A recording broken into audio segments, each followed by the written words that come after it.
and welcome to Public Relations Models. My name is Kelsey Stewart, and I'll be your instructor for Journalism M14, Intro to Public Relations.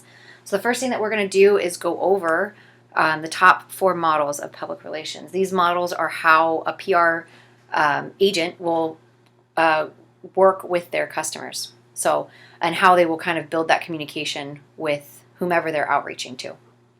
So the 4 top models of public relations are press agent publicity, public information model, the two-way asymmetrical model, and the two-way symmetrical model. So let's first talk about the press agent or publicity model. So this is a one-way style of communication where an organization is going to pump out information, often through a press agent. That helps you to remember the term. And another word for this might be propaganda, because they're going to be pumping out information that are often based on an emotional appeal, or there could be presenting only half-truths in a sense, or part of the information has been distorted in some way. So there's a little emphasis on facts. They're really trying to push out a determined message to their public. So this model is considered one of the lowest level of ethical public relations. It's still used, but it's because of its focus on gaining attention without a focus on how they gain attention. It is given a low ranking. One of the examples would be recently the CEO Martin Schreikel hiked the price of Darafrim up overnight. So it was $13 a pill. He hiked it up to $750 a pill by next morning. So it was about a 5,000% increase. In response to this uproar, he replied that his responsibility was to the investors of his organization, not the affected patients. His actions thrust him and his organization into the media limelight and spurred many antagonistic Twitter exchanges. Some should suggest that the price was actually a publicity stunt to bring Darafrim into the forefront of a broader audience. If that was the truth, it actually was effective, because the drug now enjoys high name recognition beyond the scope of its current patients. This is an example of a press agency publicity kind of stunt, but a press agent model in a sense, because manipulation or deception is used to achieve short-term rewards. This model then is categorized as one-way communication. It uses persuasion, half-truths, and manipulation. This model does not use typically formal research to guide its communication tactics. Okay, so now we're going to talk about public information model. So the second model also uses one-way communication. It's called the public information office model, and it differs from press agency because there is an emphasis on truthfulness. So the organization is genuinely trying to provide information that is meaningful to its audiences. While messages might also use emotional appeals to connect with those audiences, there's an effort made to provide truthful facts or information. It is often described as a journalist in residence model. It utilizes media relation techniques to place public relation information into news stories. So championed by PR pioneer Ivy Lee, this model focuses on truthful and accurate information in order to gain third-party endorsements. This PR model introduces the virtues of honesty and accuracy and encourages the consistent application of these virtues. Both the Public Relations Society of America Code of Ethics and the Society of Journalists Code of Ethics require professionals to adhere to honesty and the dissemination of accurate information.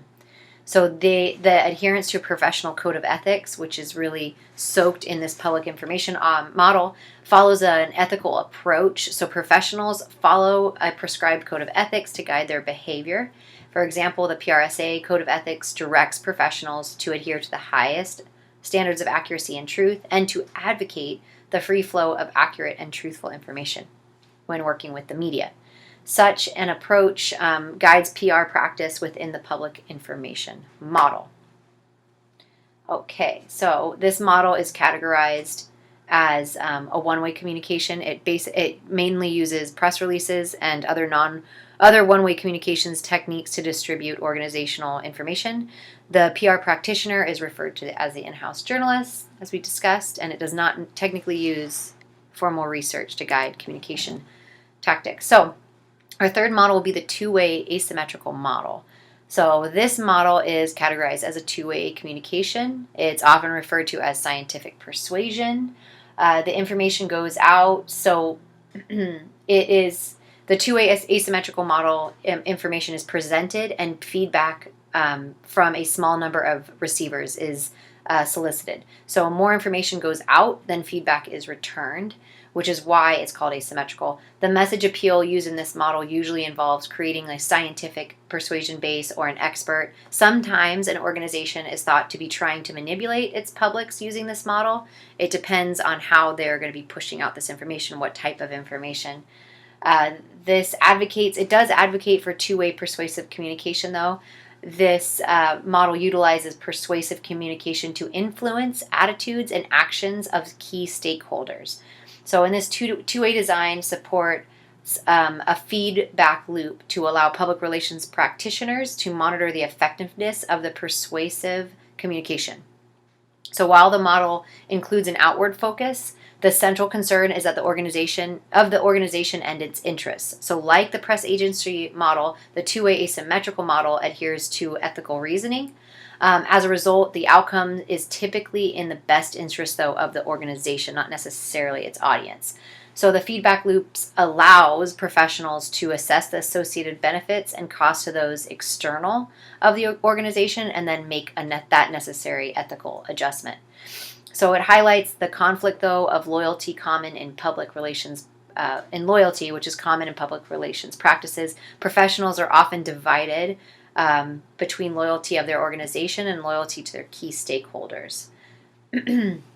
The Golden Rule Maximum offers an official guide for practitioners to balance, though, this conflict of loyalty between stakeholders and organization. This rule instructs professionals to act in a manner that they would expect from others. Public relation professionals can also use the test of sincerity when creating persuasive messages. The test of sincerity, much like the Golden Rule, says that professionals should use only persuasive methods and arguments that, if directed toward themselves, would seem legit. Okay, so it conducts formal research. It's two-way. It's referred to as scientific persuasion. That is our two-way asymmetrical model. Let's talk a little bit about our two-way symmetrical model. So this is also two-way communication. It uses communication to negotiate with the public. It is considered the most sophisticated and ethical practice of public relations. This model focuses on a dialogue that creates and sustains mutually beneficial relationships between an organization and its key stakeholders. So this model attempts to minimize the potential imbalance of power between organization and stakeholders found in the asymmetrical model of public relations and embraces a broader social responsibility perspective. As a result, the organization is not considered the primary beneficiary of public relations activity. In fact, stakeholders and society are both important considerations. So let's see. The dialogue is a central component to this two-way symmetrical model. This model supports continuous two-way communication between an organization and its stakeholders. So this type of communication involves the need for an opportunity for a beginning and end of communication interaction. It also requires an opportunity to suggest topics and initiating topic changes. There must also be an ability to provide a response and to have that response treated as such, a valid response. There must be the ability to select channels of communication. So there's a lot more openness with this model. Professionals can ensure ethical two-way communication. Unlike the asymmetrical model, the symmetrical model includes a larger societal focus. So communication is designed to include a myriad of voices to ascertain the most ethical action. So many researchers believe that the two-way symmetrical model represents an idealized practice of public relations, and sometimes they would never reach a societal focused ethical maturity displayed in this model. So sometimes it's viewed as something that's like a goal, but not always met as an approach to communication. But it does set a standard that's really high. It's open and honest communication, and it shows a transparency for a company that, quite frankly, in this day and age, might be incredibly loved by its consumers and its stakeholders. So let's talk about communication and PR. So communication is the essence of PR, how you communicate, the ways that you're going to communicate. I just went over four models that list ways that you can communicate, different approaches to communicate. They're not necessarily all bad either. There might be different ways that you can use each of them that's still opening up transparency and communication with your client. So the idea that you want is to really relate to your audience. You want to relate to your client. You want to make sure that you're creating lasting clients. So all of these models, even alone or all together, they set a blueprint to measure your communicative style to your client. So if you have any questions, please let me know. There's plenty of other models that I have not gone over. I've summarized the top 4. If you have any questions, I would love to hear them. Okay, thank you.